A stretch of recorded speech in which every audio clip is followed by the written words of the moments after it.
Greetings, beloved. I trust that this message finds you doing well. I don't know about you, but this is the day that the Lord has made, and I am choosing to rejoice. Choosing. I have the choice. You have the choice. But I am choosing to rejoice today and be glad in it. So, as I'm thinking about Independence Day is upon us tomorrow, and I was just thinking about what that looks like for us as believers, or just what that looks like for us in general. And I was led to a scripture in Galatians 5:1, and it says, "To stand fast, therefore, in the liberty wherewith Christ hath made us free, and be not entangled again with the yoke of bondage."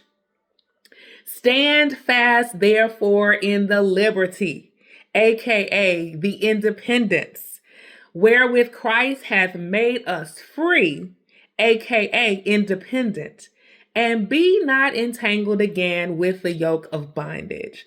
I don't know about you, my sister, my brother. I don't know about you, but that scripture gives me hope. It gives me encouragement to know that as long as I stand fast in the freedom and the independence that Christ has, wherein he hath made us free, then we don't have to be entangled by any yoke of bondage. So my message to you today, as you think about it, as you approach Independence Day tomorrow, I want you to think about your freedom from a different perspective. Not so much as being physically free, and we're grateful for those that fought for our freedom. However, what about our mental, our spiritual freedom? It is just as important, and it is important for us to continue to fight for that freedom. So Christ has already made us free. In dying on the cross, he went to the cross for us so that we could have independence. We could have liberty. We could have freedom. And we don't have to be bound by the yoke of slavery or the yoke of bondage, whatever that yoke is.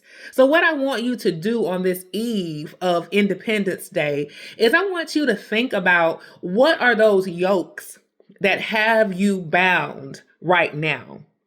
Is it a relationship? Is it your finances? Is it your inability to do something, or your ability to do something, but yet you don't have the means to do it? What is your yoke?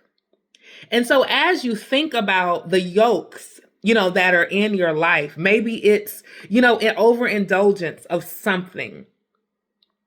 And I want you to think about, again, the yoke. What is the yoke that has you in bondage?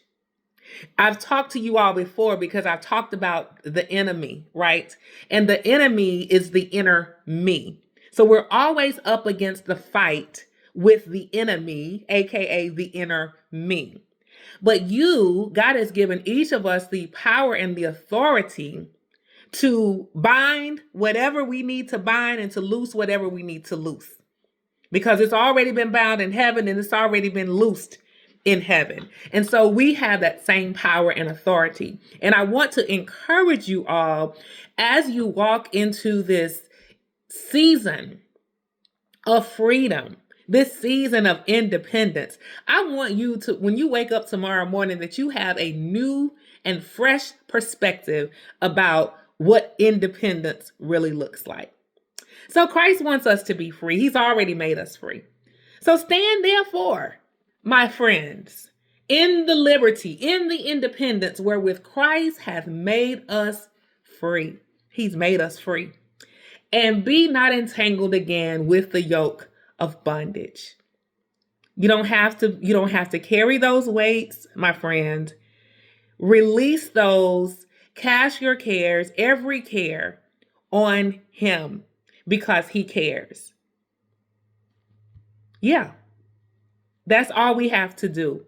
That is where we will experience our liberty, our independence, our freedom.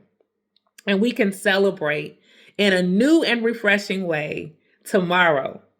So, happy Independence Day to you I am speaking and decreeing and declaring that for you, that whatever that yoke and or bondage is that you are dealing with and or carrying, I decree and declare that it shall be no more, because you are free.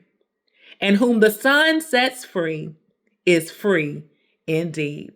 God bless you. Until next time, happy Independence Day.